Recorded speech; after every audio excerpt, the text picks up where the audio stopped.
tu as quelle maladie? Elle me dit clairement ce qu'elle voulait.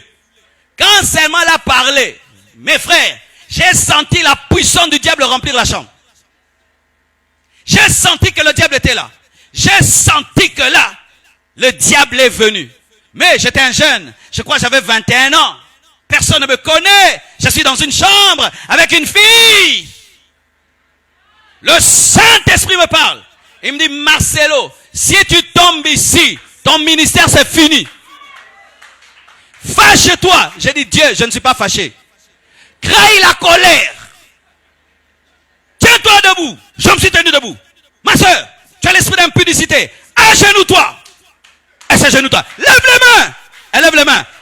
Au nom de Jésus, démon sort. Je commence à rentrer. Démon sort. J'ouvre la porte. Bah, je fuis. Je fuis. Elle restait comme ça. Je fuis. Je l'ai laissé. Alléluia. La Bible dit fouiller l'impudicité. On ne résiste pas. Même si tu es rempli du Saint-Esprit, on ne résiste pas. Fuis. Quand je fuis, je m'en vais. Quelque temps après, je la rencontre. Elle me dit, pasteur, tu as abandonné la brebis. J'ai dit non, je ne t'ai pas abandonné. Toi, tu es une louve, tu veux manger les bergers. Va toi-même en enfer. Va toi-même en enfer. Si j'étais tombé ces jours-là, je serais le Marcelo que je suis aujourd'hui. Mais toi, tu es en train de tomber, non? Minta quoi ça, pasteur? Minta, mungu atani, mungu, na benye unafanyaka. Dans toutes ces chambres d'hôtel, qu'est-ce que toi tu fais? Qu'est-ce que tu as fait hier? Tu es dans quoi? Tu es dans quoi? Dieu va me bénir, Dieu va m'élever, je vais faire des miracles, des prodiges, avec la sale vie que tu mènes. Alléluia. Et là, je commence l'église. Ça commence à évoluer, Et un jour, je vais dans une maison. Pendant qu'on me prépare la nourriture, je vois la dame en face de moi. Je suis en train de laver les mains pour manger. Elle ouvre le pagne. Oh, une maman, hein? Oh, et puis je lavais. Oh. On veut manger. Oh. Et puis seulement calmement, je dis, maman, je m'en vais. Elle dit, ok, je t'accompagne. Elle m'a accompagné aussi. Et je suis parti pour de bon. Vous tombez avec les femmes riches. Tu vois? Elle avait beaucoup d'argent. Toi qui as l'argent, tu tombes avec ton patron. Tu tombes avec ton professeur. Et puis tu dis, je serai ministre. Faible devant l'argent. Comment tu auras une grande destinée? Quand il y a la richesse, tu tombes. Tu dis, ah, je vais perdre une partenaire. Et oui, hein, j'ai accepté de perdre quelqu'un. Mais pour garder la destinée. Alors quand j'ai vécu ça 2 fois, alors mes yeux se sont ouverts et j'ai maintenant compris qu'il faut être sage. Des années après encore, une dame m'appelle, quelqu'un de confiance, quelqu'un vraiment de confiance. Oh, viens, passe à la maison.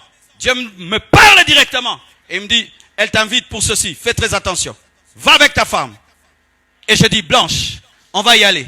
Elle ne savait pas que je venais avec Blanche. Comment toi tu es tenté par une femme, tu ne dis jamais à ta femme. Cachotier d'homme. Mais oui, comment toi, une femme te dérange, tu ne dis jamais à ta femme. Tu gères toi-même, tu as un problème d'impudicité. Maman, un homme te dérange, tu ne dis jamais à ton mari. Pourquoi tu caches? Tu caches quoi? Tu caches les SMS qu'on t'envoie, tu effaces. On t'envoie, tu effaces. Tu effaces. On t'envoie des cœurs, tu effaces. Quand tu te maries, tu combats le péché avec ta femme, avec ton mari. Parce que vous n'êtes plus 2 chairs, mais une chair. Moi, à l'église Compassion, tu me tentes, je t'acquise, c'est Maman Blanche. Comme un enfant, je vais t'acquiser. Oui, tout le monde sait que moi j'acquise. Ce sont les faibles qui tiennent. Les forts tombent. Si tu veux tenir, sois faible. Quand tu es fort, tu vas tomber. Alors je dis, Blanche, on va aller. Et vous savez, on arrive dans cette maison-là. À la porte, elle se tient à la porte. Elle a porté une robe transparente, sans rien. Et la lumière de sa maison frappe sur la robe, tout se voit. Mais elle m'attendait, elle venait à deux. Elle a voulu sauter, disparaître. Et nous, on a fait semblant. On est entre eux. Et puis on est parti. Elle a fui. Frère, si tu veux la grandeur, tu dois accepter la maîtrise de soi. Tu dois accepter la tempérance. Tu dois dominer tes pulsions. Ce qui tue l'église dans ce pays, les ouins tombent, ils rechutent, ils chutent, et ils rechutent. C'est ça la faiblesse de l'église du Congo. Prêchant bien, ayant l'onction, faisant des miracles, mais faible. Et la dernière fois, je suis en train de recevoir au bureau. Une fille vient. Oh, elle est malade. Avec sa famille, hein, avec les parents. On parle de sa maladie devant tout le monde.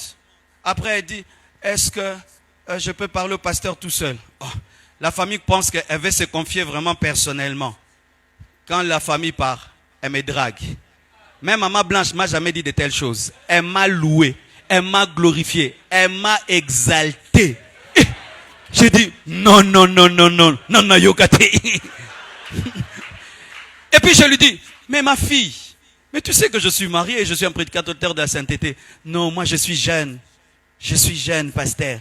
J'ai dit, ok. J'ai dit, Maman Blanche, tu vois la sœur là? Ce n'est pas une sœur. J'ai appelé le secrétariat. J'ai dit, vous voyez cette sœur là? Qu'elle n'entre plus jamais dans mon bureau. Plus jamais dans mon bureau. Moi, je viens de dire ce qui m'est arrivé. Peux-tu dire ce qui t'est arrivé? Et la suite et la fin.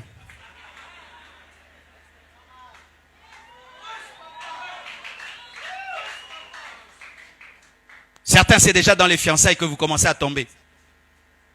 Beaucoup de ouins, votre cimetière de l'onction, c'est les fiançailles. Parce que beaucoup de chrétiens, ils pensent comme on va se marier, on peut tout faire. Non, les fiançailles ne sont pas le mariage. Marie et Joseph n'avaient rien fait. Mais vous, parce que vous allez vous marier, vous faites tout. Dernièrement à Kinshasa. Parce que nous, avant de bénir un mariage, on fait les tests de grossesse. Le même jour. Alors un couple est venu. Les parents sont derrière. Les parrains, tout le monde. Test de grossesse, il y avait la grossesse. On a dit on ne vous bénit pas. Rentrez à la maison. Quel scandale. La famille s'est fâchée. Fâchez-vous. C'est votre faute. Vous avez mal éduqué votre fille. Vous allez vous fâcher. Est-ce que c'est notre faute qu'on bénisse une sœur avec une grossesse? Quelle gloire il y a dans cela?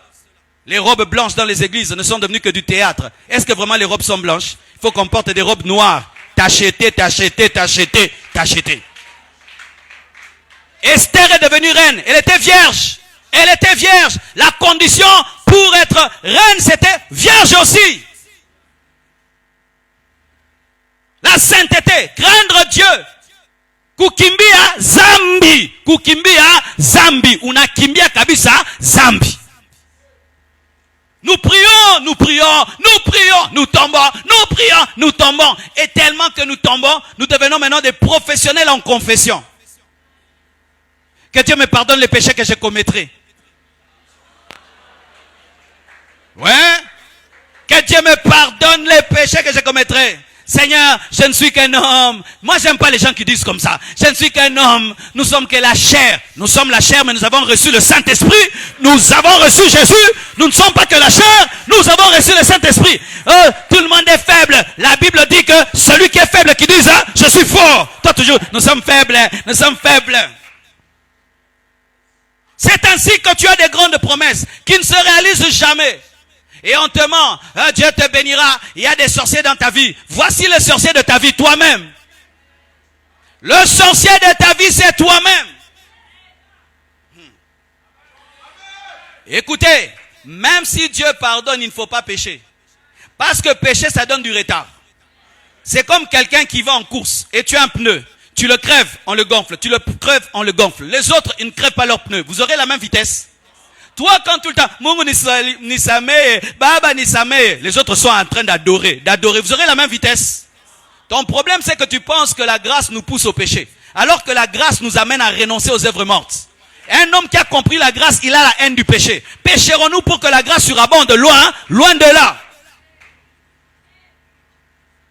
Le péché, ce n'est pas seulement l'adultère, l'impudicité, c'est le mensonge, c'est le vol, la corruption, toutes ces choses. Jésus s'est sanctifié. Jésus s'est sanctifié. Il a dit, le prince de ce monde vient, mais il n'y a rien de lui en moi. Le prince de ce monde vient, il n'y a rien de lui en moi.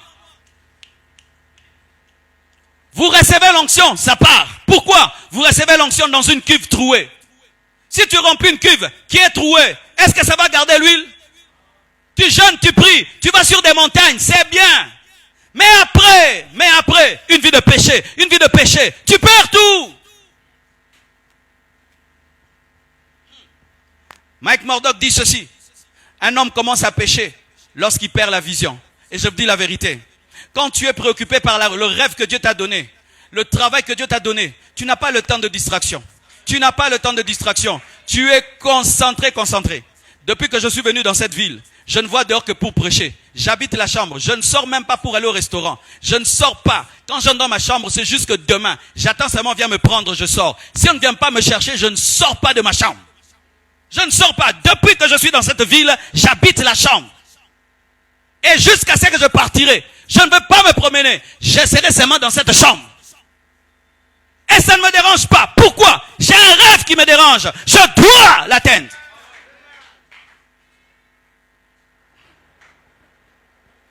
Pendant que je prêche, il y a une voix qui te dit, ah non, il est trop dur. Frère, préfère ma dureté, pas celle de Dieu.